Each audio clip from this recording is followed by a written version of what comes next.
C'est l'été, enfin, il fait chaud, il fait beau. Qu'est-ce que font les Japonais en été? Minasan, konnichiwa!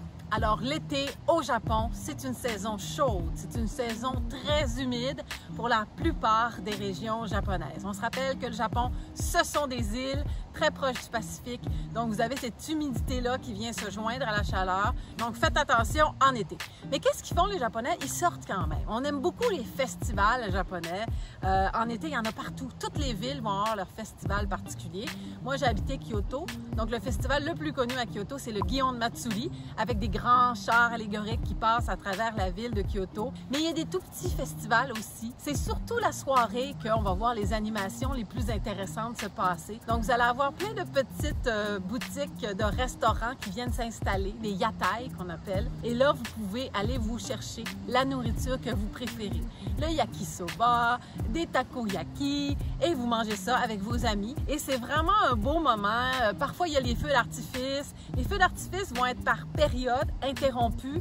On a un feu d'artifice qui commence à 8 heures, qui arrête pour 15 minutes, qui continue encore pour quelques minutes. Donc, on a vraiment, peu importe à quel moment on va joindre le festival, on va avoir l'occasion de voir les feux d'artifice. Donc, vous avez bien sûr les yatai, les boutiques pour manger au festival, mais vous avez aussi des petites boutiques de jeux.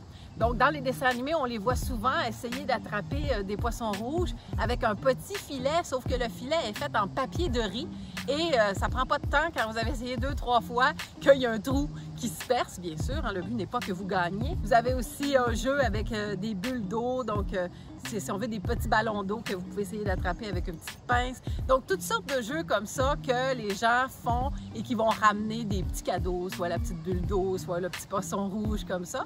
Alors, si vous avez les yatai, vous avez aussi pour tous les becs sucrés, comme moi, des pommes avec une enveloppe de sucre sur un bâton qu'on voit dans tous les bons festivals. Vous avez bien sûr la barbe à papa de toutes les couleurs, mais pour tous les gens qui aiment l'été, qui aiment la chaleur, au Japon, une des collations les plus appréciées, c'est la glace, comment je dirais, râpée en français. En japonais, on dit kakigori et je vais vous montrer comment en faire si vous avez la bonne machine. Alors, voici ma machine à kakigori.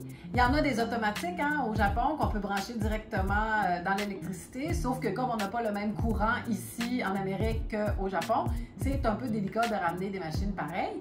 Donc, on a acheté ce qu'on appelle une vieille machine manuelle de la marque Zojirushi qui fait des machines à riz aussi, des cocottes. Alors, vous glissez la glace comme ça que vous avez préparée d'avance et vous la refermez avec votre petit bol que vous mettez dessous.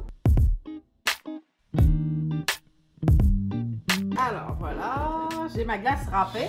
Au Japon, ils vont faire leur glace avec déjà une préparation sucrée. Et moi, j'ajoute un petit peu de sirop d'érable.